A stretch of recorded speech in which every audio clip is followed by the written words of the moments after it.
Alright, it's time to see some red. I'm trying out a completely new type of deck. This is a chess-based deck. Right now, Caissa is very unpopular, and I'm trying to make it work the best that I can. So, today I'm up against HB. I enjoy playing.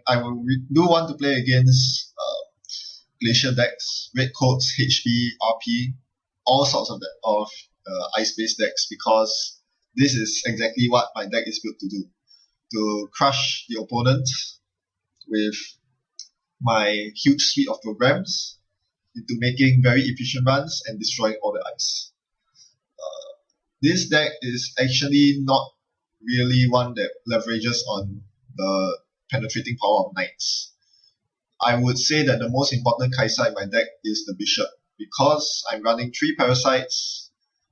My job is to take down ice as fast as I can, and I do so with bishop combined with parasite. Most people use Data Sucker in conjunction with parasite. I think bishop is better because bishop is more resilient to various purges, and you can recur it with pawn, and it's cheap. It costs 0 to install. And bishop also serves the double purpose of enabling your main Anarch Breaker suite to work.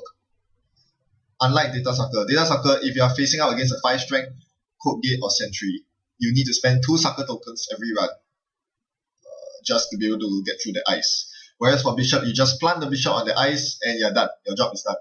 And there's nothing the court can do about it except to trash the ice, which comes at their loss. So that is something I like more about playing bishop as the strength lowerer as opposed to Data Sucker. And with bishop, I'm also using scrub, which lowers the strength of ice even more. So there's a lot of synergy in my deck. It's mostly about lowering the strength of enemy ice and either using my Anarch Breaker suite to get through it cheaply or to destroy the annoying ice altogether with parasite. So into the game, if you haven't noticed by now, I forced the Victor 2.0 res, and since it's a Bioroid, I managed to click through it to land the account siphon. I trash the ETH because I know he'll protect it next turn, and I make a very stupid move. I play Liberator accounts even though I have the text left over from account siphon. That is very stupid. Please use your brain next time. I lost a net 2 credits and 2 clicks, and all he needed to pay was 2 credits and 1 click to trash my lib accounts. So that was the first of many mistakes to come. I'm definitely not very familiar with this deck, and unfamiliarity is really biting me in my butt right here. Alright. Ice Analyzer goes very well with this deck. Forcing Corpse to res ice with Cyber Threat and all the Caissa, and destroying the irrelevant ice means that they have to res more ice over the course of this game as compared to most others. Ice Analyzer takes leverage on that by fueling my program installs every time they res ice. Lovely piece of clickless economy, and best part is that it only costs 1 influence. Install cost is free. Alright, so it turns out that the asset in the remote was not an asset, it was actually a sensitive grid, so that's the kind of deck he's playing. Nasty. He scores a Gahas. And I'm quite sure he's going to use that to get his remote server with ETH campaign going, since I just trashed his ETH. I can afford to leave this ETH campaign on the table because he has no credits to res it. And more importantly, at this point I don't wish to pay 2 credits to trash ETH. That's too much of a tempo hit. Okay, I score Vitruvius, that's fantastic. I run R&D again and I trash the Adonis campaign, and I stupidly realized that because I just trashed the Adonis campaign, I won't have those recurring credits to trash the Sansan, which I intended to do. So I decided to leave the Sansan on the table. Right now is not the time to trash Sansan. And it turns out that was a huge mistake because he scored Killer Hands immediately after. So yes, I'm looking in horrible shape, and one of the side effects of playing this deck is that I can actually keep the corp under severe pressure, economic pressure. They won't be able to get any asset economy off, and my rooks and ice trashing should be able to constantly keep a pressure on their credit pool. I mean, it's not the complete credit denial like your typical siphon vamp recursion deck, but it's meant to slow the corp down long enough that I can get my entire rig set up, and at that point, no one can stop me. So I'm not achieving that right now because I'm tagged, which means that I cannot get my economy going no matter what. I am keeping him poor, but I'm not really setting up for my later game either. Okay, so the bishop went to waste on the rotor turret. I didn't expect it to be a 0 strength ice, but whatever the case is, it's getting trashed. And I installed the pawn and then run on R&D. So this allows me to advance the pawn one more step and at the same time reveal a card. So now the pawn is on his res victor. He will have to trash the victor if he wants to get rid of my pawn. And that's exactly what he does. I'm not sure if that's the right decision. In fact, he trashed both pieces of ice because they were too porous. So he installed something that provided more security over that, and also got R&D going. But he's pretty low on credits. He can't rest both pieces of ice. So this is the time for me to place immense pressure and hopefully to chalk up some credits on Ice Analyzer. So this is really incentivizing me to make runs, which is all the more better for me, because I'm really not running any form of good economy. Alright, I see the bad news. Enhanced login protocol. That is going to hurt. That is going to really hurt. And it's a very important reason why I'm running the best runner current in the game, Scrubbed. The only problem with Scrubbed is that it does cost 2 credits to play, which is pretty expensive for Enoch. Otherwise, it's the perfect current that complements my strength lowering suite, and it's the entire and it's one of the reasons why I'm running this deck. There are so many ways to lower strength of ice in Enoch right now. It's definitely worth a shot to revive the Enoch Breaker suite and Parasite with all these strength lowering shenanigans. Okay, I clear attack because I find in Aesop's pawn shop. I plan to get the Aesop's going. Aesop's is really only in my deck to turn off outside. There is not much other synergy with the rest of my cards because I'm not running your typical Noise, Cash, or Imp, or David cards that will exhaust themselves over time. So unfortunately, this means that yes, there's not much synergy in terms of my economy engine, and that is definitely showing as I'm now still running with very little credits to my name.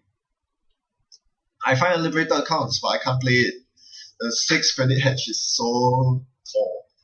It's one reason I really avoided Liberator accounts since eons ago. I think this is the first time I'm playing Liberator accounts in months. That card I've never pulled out of my Netrunner box at all.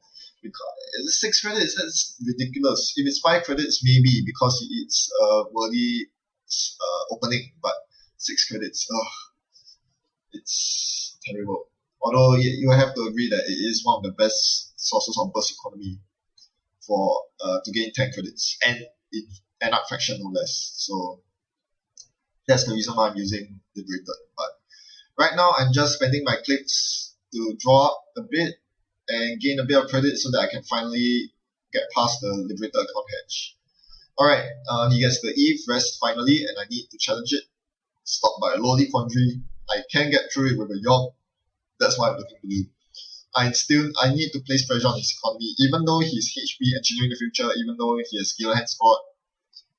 It is very important to get his economy strained. I mean, I cannot let him start raising big eyes like Heimdall's. That will just be the nail in the coffin for me. Alright, he plays his current. I override his current, and life goes on. That's the problem with currents, really. They are removed from the board so easily thanks to them. Because any sort of fast advance corp is able to easily purge currents from the table. So it's very marginal to include currents in your deck.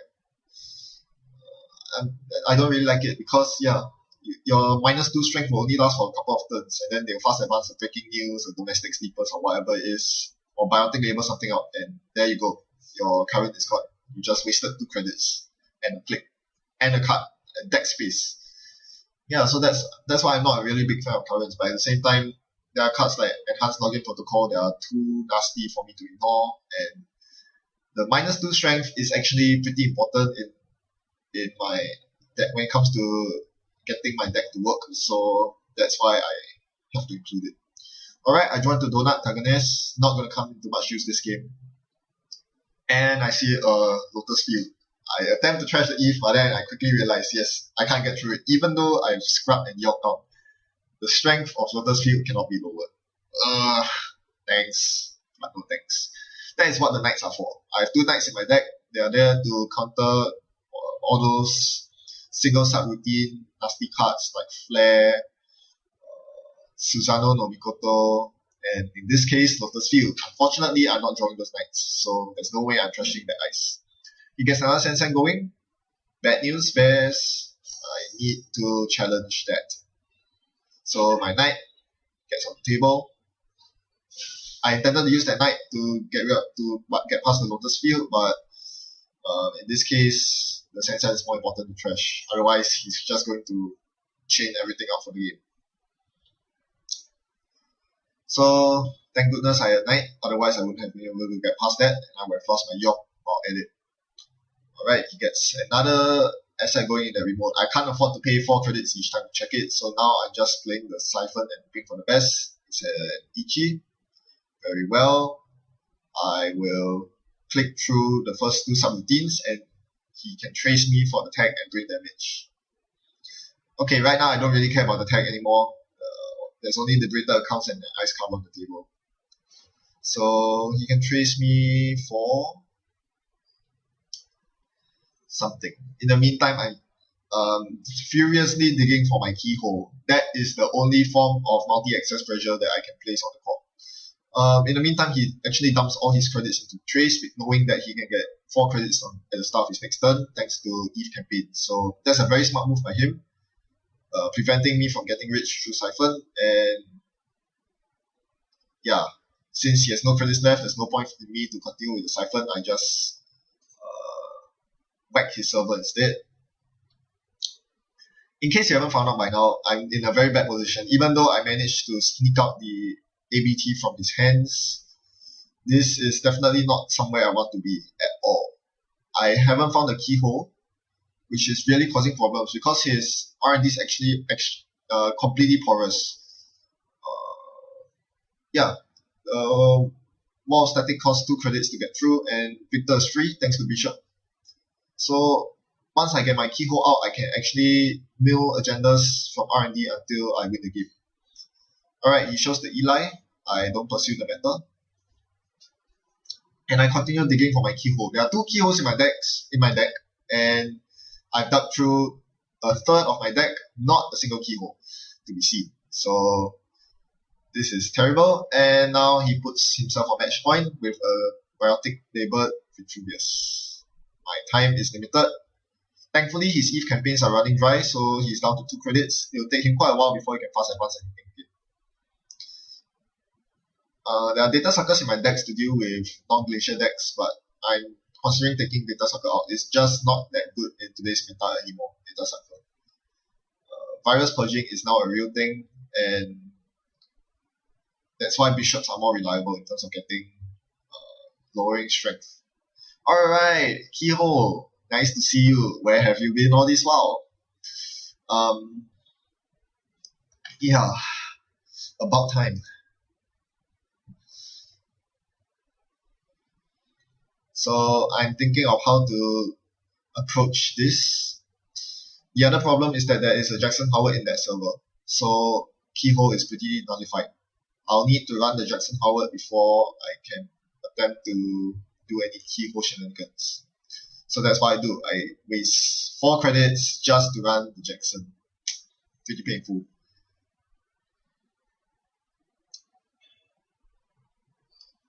And yes, at that point I realized that the Parasite should have gone on the Roto Turret instead.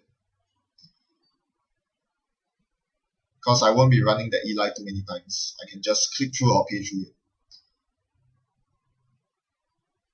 Alright, he gets another remote setup. I really hope it's not another Jackson. Anyway, nothing much I can do about it. I play the bishop on the Eli, and that destroys the Eli. I like this kind of interaction. It really, I think it's really cool. But unfortunately, I have no credits to run the server. Otherwise, I would have installed my keyboard and gone for it. So it's too late. He plays the final biotic to win the game. Yes, my deck is full of jank. There are a lot of problems with this deck, and I'm trying to iron them out bit by bit.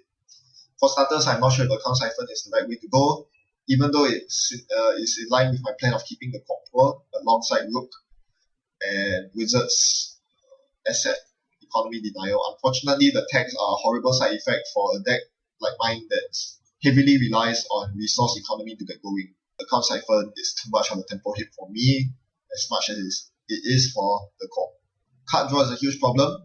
I didn't get the wild side early on enough, so I decided not to use wild side at all for the rest of the game. And while it felt liberating to not be restricted to only 3 clicks, at the end of the day I found myself drawing for cards way too often. And this deck really needs a lot of combo pieces to work. It needs the keyhole to threaten R&D access, it needs the economy, it needs to see the liberated accounts, it needs early ice analyzer so that you can get the bonus credits to use on installing programs. It needs to see deep red before you see the Caissa, and the Caissa must come at the right time. The rooks late game are not going to be useful. The bishops must be timely. You need to see the Jin early because you need to tutor those parasites so that you can destroy ice at your will. Too many conditions required for this deck to work. And when there are so many conditions in your deck, you'll find that your deck is very, very inconsistent. And one instance of bad draw, like in this case, not seeing the keyhole in the first 30 cards of my deck, can really cost me the game. I wasn't able to put pressure on R&D at all, and that was the reason why I wasn't getting agenda scored, and he was getting all the agendas and biotic labels off. So that is very unfortunate, but I'll have to rethink it. In my next iteration of this deck, you'll see that I dropped the wild side for more reliable drawing mechanisms out of faction. So look forward to that, and I hope to polish up this deck because I'll be bringing it to my next game night. Thanks for watching and happy net running.